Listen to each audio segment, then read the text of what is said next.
What's going on, everyone? Jeremy here from The Quartering, and as we wind down at the end of the year, I know news is kind of slow, and I want to let you all know that I greatly appreciate you still tuning in and checking in every day. I understand a lot of people are traveling, they're off work, they're home from school, and so a lot of YouTubers are inclined to take this time off, which I respect, but I am not that kind of YouTuber. I will continue to work. My plan is to do 3 videos today and a live stream, and probably the same tomorrow. There's a little less news, so I figured why not chill with y'all. And then New Year's Day, I'll take off unless I live stream, and then we'll be all gas, no break in 2021, back at it again. It's been an amazing year. It couldn't have been without all of you. Now, Mitch McConnell, this is kind of political, but it's really not. It's definitely potentially game-changing, potentially very, very destructive to YouTube, Facebook, and Twitter, and it's an issue. So before I get into all the complexities of this, protect yourself by using a VPN. Sign up today, private internet access. Check this out. Huge shout out to this video sponsor, Private Internet Access. In current year, basically everyone should be using a VPN. What is a VPN? Well, it stands for a virtual private network. With private internet access, all of your traffic goes through a secure VPN tunnel, your IP address is hidden, and your data is encrypted. Private internet access is available for all platforms: Windows, Mac OS, Android, iOS, and many others. They have a strict no logs policy. You can use one subscription to protect up to 10 devices at a time. There's a 30-day money-back guarantee, and Private Internet Access has given me their best deal ever. Just $2.08 a month plus 2 months free, which is 83% off.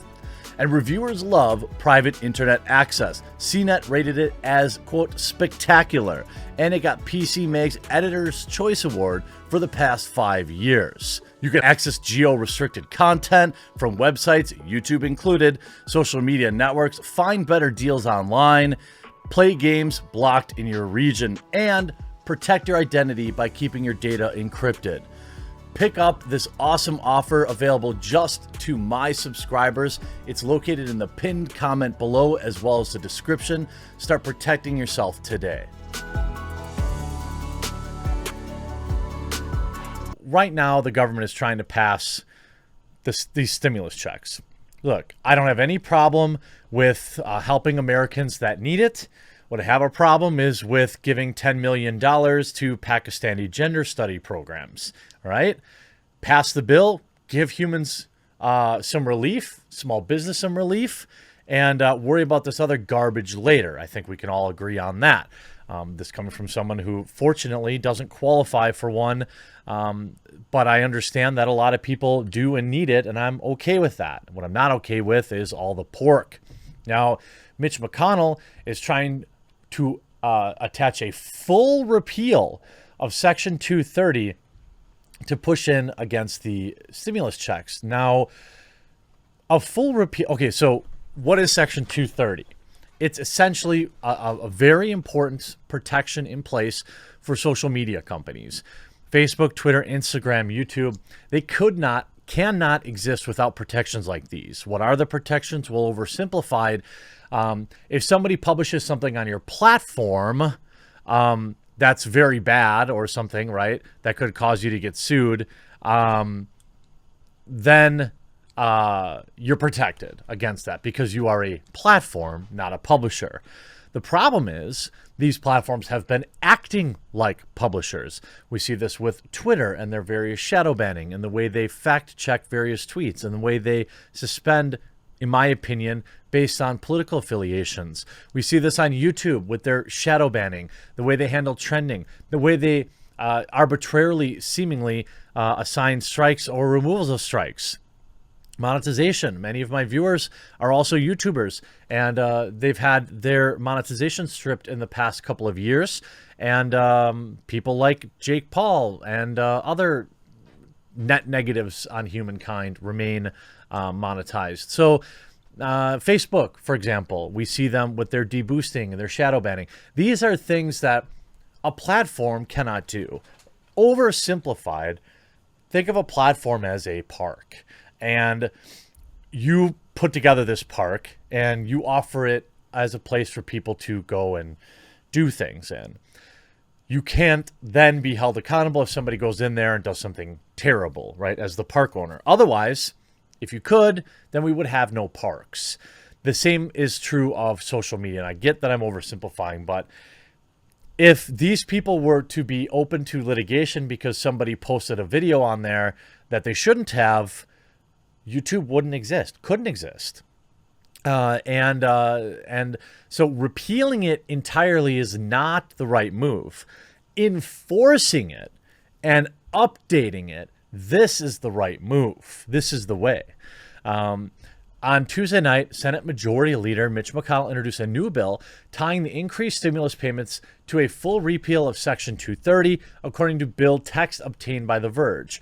The bill comes amid new momentum that the direct $2,000 stimulus payments and increasing pressure on party leaders to appease President Donald Trump's escalating demands.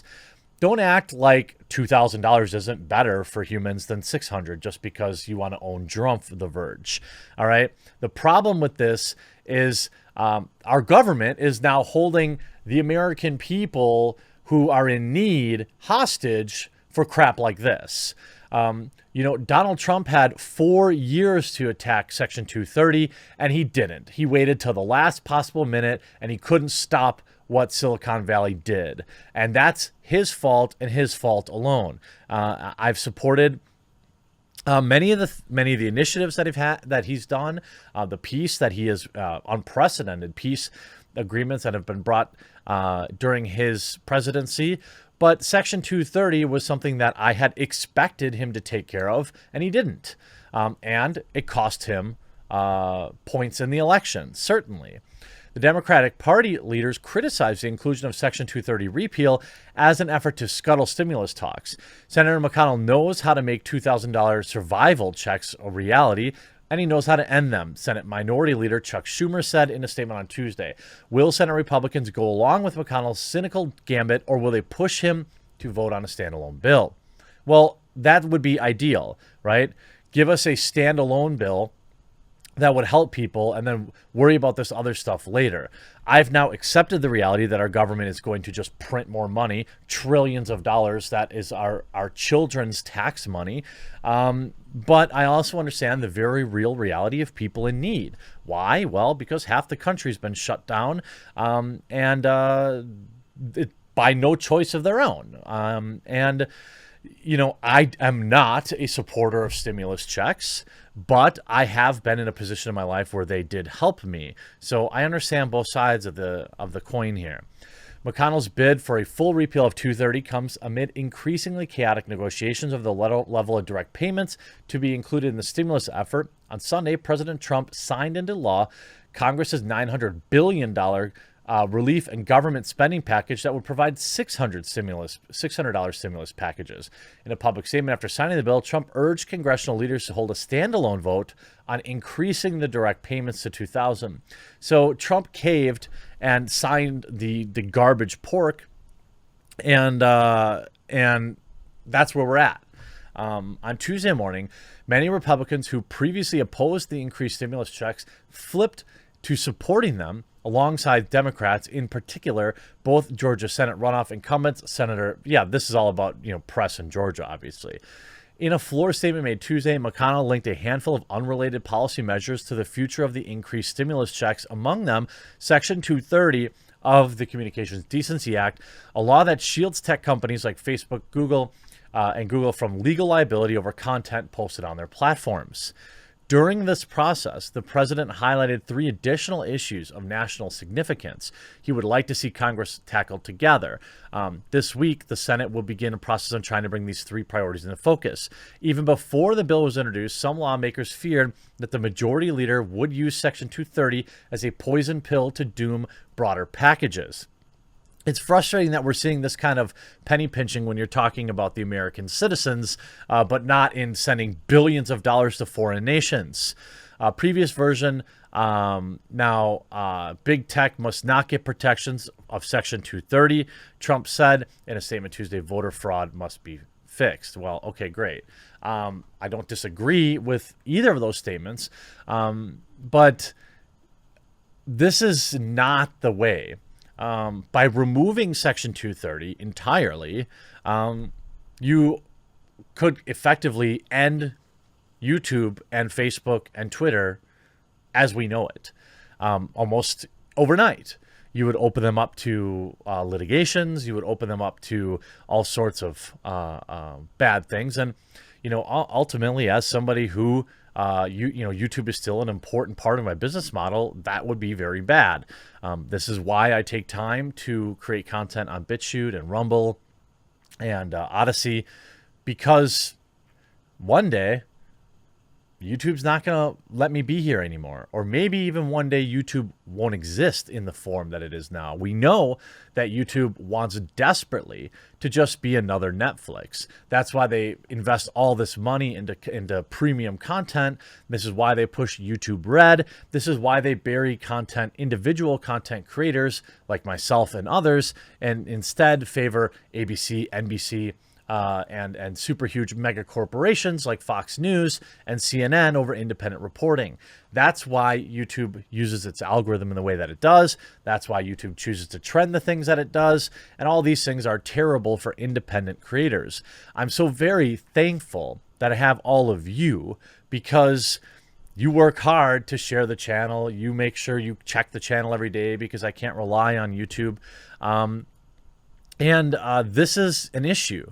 I don't like linking stimulus checks to Section 230. You should have done something about it in the last 3 years and 50 weeks, instead of waiting now to try and attach money to the American people to that. It's just not a good branding move. I don't support it. It should have been $2,000 anyway. If you were going to give anything, it had to be at least $2,000. I am not a huge supporter of mortgaging our future for a few bucks right now. But if you're going to give them something, give them enough. Give them enough to maybe pay the rent for a single month.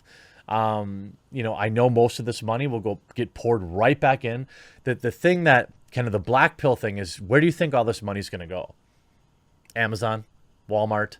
People are going to buy big screen TVs. People are going to buy PlayStation 5s. That's where all this money is going to just funnel back up.